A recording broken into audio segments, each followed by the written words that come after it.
మోకాల నొప్పులకు ఎటువంటి సర్జరీ లేకుండా ఎపియాన్ పెయిన్ క్లినిక్ అందిస్తున్న అత్యాధునిక చికిత్స. మీరు అన్నారు జైలు నుంచి వచ్చిన తర్వాత నాకు మ్యారేజ్ అయిందని. అవును. యూజువల్ గా ఇప్పుడున్న ప్రపంచంలో ఇండస్ట్రీ అంటేనే కొంత చిన్న చూపు. మీ జనరేషన్ ఎలా ఉండేదంటే అసలు ఇండస్ట్రీ వాడికి పిల్లని ఇవ్వద్దురా, అసలు ఇంటికి ఇల్లు కూడా అద్దెకి ఇవ్వద్దు, వాళ్ళని నమ్మి అసలు ఏది కూడా మనం చేయకూడదు అంటారు. అలాంటిది ఆ టైంలో మీరు జైలు నుంచి వచ్చిన తర్వాత ఒక అమ్మాయి మిమ్మల్ని నమ్మి మీ జీవితంలోకి వచ్చే ముందు 100 క్వశ్చన్స్ ఉంటాయి వాళ్ళ మైండ్ లో. అంటే వెళ్ళింది కూడా చాలా డిఫికల్ట్ ఒక కేసు అది. మేడం పెళ్లి చూపులకు వచ్చినప్పుడు అయినా కానీ, లేకపోతే పర్సనల్గా కాల్ చేసి అయినా, లేకపోతే పెళ్లి తర్వాత అయినా కానీ,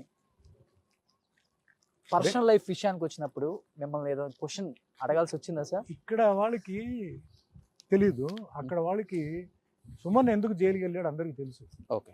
దాని వెనకాల కథ, దాని వెనకాల ఉన్న రూమర్స్, దాని వేరే మ్యాటర్ అంతా వాళ్ళకి తెలుసు. ఓకే. ఇప్పుడు ఈ విషయం వచ్చినప్పుడు ఆ టైంలో సుహాసిని, సుమలత గారు మనకు తమిళ చాలా పాపులర్ తమిళ మ్యాగజైన్లో ఒక ఇది ఇచ్చారు. సుమన్ మాకు బాగా తెలుసు అండి, సుమన్ ఇవన్నీ చేయాల్సిన అవసరం లేదు, అది డబ్బు అయినా సరే లేకపోతే ఆయనకి అమ్మాయిల అవసరమైనా సరే ఆయనకి పిచ్చగా ఉన్నారు, ఇలాంటివన్నీ చీప్ ఇది ఆయన చేయాల్సిన అవసరం ఆయనకి లేదు అని చెప్పి ఒక స్టేట్మెంట్ ఇచ్చారు. అది నాకు బాగా అప్పుడు హెల్ప్ అయింది. కుముదం చెప్పి ఒక మ్యాగజైన్. ఏంటి సార్ ఇప్పుడు 30 days బిజీ అయిపోయారంట, మంత్కి ఫ్యామిలీ కేటాయిస్తున్నారా టైం? అసలుకి వాళ్ళు అడ్జస్ట్ అయిపోయారు.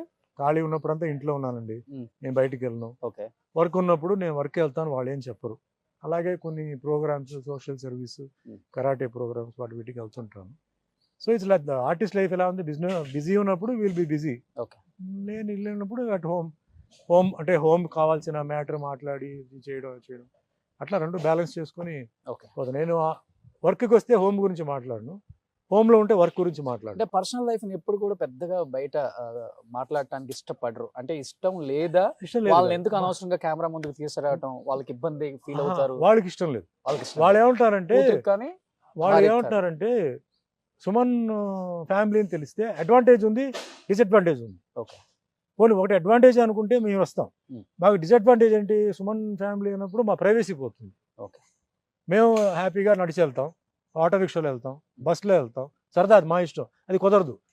సుమన్ ఫ్యామిలీ అన్నప్పుడు అదేంటి వీళ్ళు బస్సులో వెళ్తున్నారు, మా శ్రద్ధ ఏంటంటే బస్సు అంటే హ్యాపీగా కూర్చొని గాలిలో వెళ్తాం, ఆటోలో వెళ్తే అది ఒక థ్రిల్, బట్ అది ఉండదు మాకు. సో మమ్మల్ని ఎక్కడ ఇన్వాల్వ్ చేయవద్దు, మా ఇది వేరే, మీ ఇది వేరే.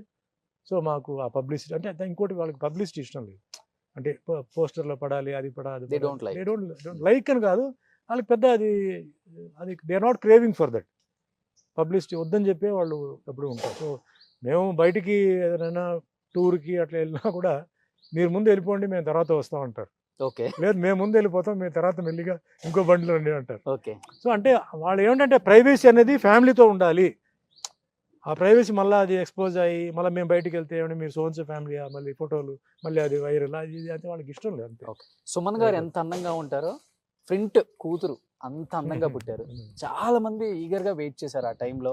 మీరు ఒకసారి భరతనాట్యం సంబంధించి కూడా అరంగేటం చేయించినప్పుడు ఆ పిక్స్ వైరల్ అయ్యాయి బయట, సుమన్ గారి కూతురు ఎంత అందంగా ఉందో చూసారా, కాబోయే పెద్ద హీరోయిన్ అవుతుందేమో ఇండస్ట్రీకి అని. అలా కూతురుకి ఏమన్నా ఐడియా ఉందా సార్, లేకపోతే మీకేమన్నా ఇంట్రెస్ట్ ఉందా ఇండస్ట్రీ తీసుకోవడానికి? నేను ఇండస్ట్రీలో డే అండ్ నైట్ కష్టపడ్డా అన్ని ఆవిడ చూసి ఆవిడకి ఏంటంటే ఈ స్పెషల్ ఎఫెక్ట్స్ వాటి మీద ఇంట్రెస్ట్ తప్ప డాన్స్ మీద ఇష్టం, భరతనాట్యం అదంతా ఓకే, బట్ ఆవిడకి యాక్టింగ్ మీద ఆవిడకి ఇష్టం లేదు. ఆవిడకి చదువు మీద మొన్న 2 years బ్యాక్ ఆవిడ మణిపాల్ ఉడిపిలో హ్యూమన్ జెనెటిక్స్ సబ్జెక్ట్లో ఆవిడకి గోల్డ్ మెడల్ వచ్చింది. సూపర్. సో 4th ర్యాంక్ వచ్చింది. సో చదువు మీద ఉన్నప్పుడు ఆ చదువుని మనం డిస్టర్బ్ చేయకూడదు, ఎందుకంటే సరస్వతి ఆశీర్వాదం ఇచ్చినప్పుడు దాన్ని మనం కదిలించకూడదు. ఇంకా నెక్స్ట్ ఏంటంటే ఏదో కొన్ని ఆవిడ ప్లాన్స్ ఉన్నాయి, ఎందుకంటే హ్యూమన్ జెనెటిక్స్ అనేది ఫ్యూచర్ అదే రేపు.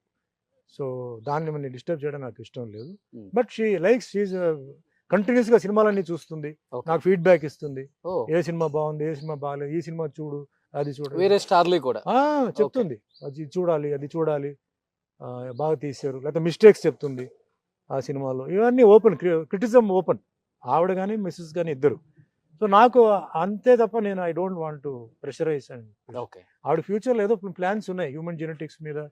ఆవిడ అంటే కొంచెం సేవలు చేయాలి, అంటే పిల్లలంటే ఆవిడకి చాలా ఇష్టం, చిన్న పిల్లలంటే. చిన్నపిల్లలు చాలామంది సఫర్ అవుతుంటారు, అంటే జెనెటిక్స్ సబ్జెక్ట్ కూడా ఏంటంటే కడుపులో ఉన్నప్పుడే బిడ్డకి ఏదైనా అంటే తాత ముత్తాత వాళ్ళది ఏదో ప్రాబ్లం కంటిన్యూ అయితే జెనెటిక్ ప్రాబ్లమ్. జెనెటిక్ ఉంటే కడుపులోనే దాన్ని సరి చేసి డెలివరీ అయ్యేటప్పటికి ఆ ప్రాబ్లం లేకుండా బిడ్డని మనం బయట సో తీసుకో. అది చదువుకున్నారా? నా సబ్జెక్ట్ అది. గ్రేట్. సో డబ్బు ఉన్న వాళ్ళకి ఇది ఇప్పుడు ఉంది. సో డబ్బు లేని వాళ్ళకి కూడా ఆ కోరిక ఉంటుంది కదా. Hmm. సో అది కూడా మనం చెయ్యాలని చెప్పేసి ఆవిడ కోరిక. అంటే సూపర్. ఎవరైనా సరే ఏ తల్లికైనా తన బిడ్డ అందంగా పుట్టాలి అంటే ఆరోగ్యంగా పుట్టాలని ఒక కోరిక ఉంటుంది. సో ఎవరిదో తాత ముత్తాత వాళ్ళది ఏదైనా ఫిజికలీ ఛాలెంజ్డ్ కానీ లేకపోతే ఎనీథింగ్, ఇప్పుడు జెనెటిక్స్లో స్క్వింట్ కళ్ళు మెల్లకళ్ళు ఉంటే కూడా కరెక్షన్ చేయవచ్చు. అట్లా డెవలప్ అవుతూనే ఉంది. ఆ విధంగా ఏంటంటే డెవలప్ అయింది, చాలా మంది ధనవంతులు చేస్తున్నారు, పేదవాళ్ళకి ఇంకా అది పోలా, ఎందుకంటే ఇట్స్ కాస్ట్లీ. సో దాన్ని ఏంటంటే కొంచెం పేదవాళ్ళకి పిల్లలకి చేయాలని ఆవిడ మైండ్లో ఉంది. ఓకే. సో అది చేయిందంటే నేను ఐ విల్ సపోర్టర్, దానికి ఐ విల్ సపోర్టర్. ఎందుకంటే ఆ ఒక సేవ భక్తి ఏదైతే ఆవిడకు ఉందో అది కనుక చేస్తే నేను కూడా హ్యాపీ, ఆవిడ కూడా happy. Super. Last question, daughter topic వచ్చింది కాబట్టి, సో సౌత్ ఇండియాలోనే ఏ లాంగ్వేజ్ అయితే నాకు తెలియదు కానీ ఒక పెద్ద స్టార్ ఇంటికి సుమన్ గారి కూతురు కోడలుగా వెళ్ళబోతుంది వచ్చే సంవత్సరం అని ఒక న్యూస్ వినపడుతుంది సార్. మీదే ఫస్ట్ నిజమా? టైం, ఇది ఫస్ట్ టైం నేను వింటున్నాను. నాకు తెలియదు, నాకు ఫస్ట్ టైం ఫ్రెష్ న్యూస్ ఇది, నాకైతే తెలియదు. ఎందుకంటే మేము నెక్స్ట్ ఇయర్ మ్యారేజ్ అయితే మ్యా- చేయబోతున్నారని విన్నాము. అంటే ఈ కోర్సు అయిపోతే దాని తర్వాత చేద్దాం. బట్ ఇప్పుడు ఏంటంటే ఆ కోర్స్ ఫినిష్ అవ్వకుండా అటు ఇటు అయిపోయి మళ్ళీ ఇదవకూడదని చెప్పేసి దాని గురించి సీరియస్గా తీసుకోవాలి. Okay. But time for marriage అనుకోండి, బట్ ఇంకా సీరియస్గా దాని గురించి ఏం దృష్టి పెట్టాల.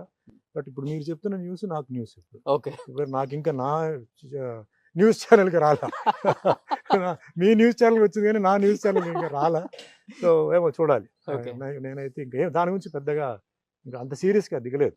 ఓకే. ఇంకా అలా పెట్టాం ఉంది. Yes, but it's time. ఇప్పుడు ఓకే.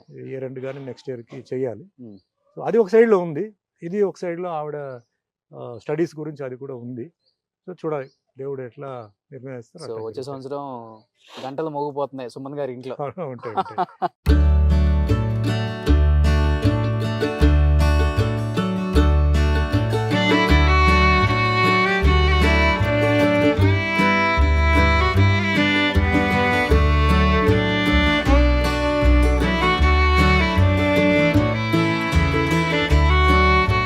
సుమన్ టీవీలో మీ పర్సనల్ అండ్ బిజినెస్ ప్రమోషన్స్ కోసం కింది నెంబర్కి కాంటాక్ట్ చేయండి.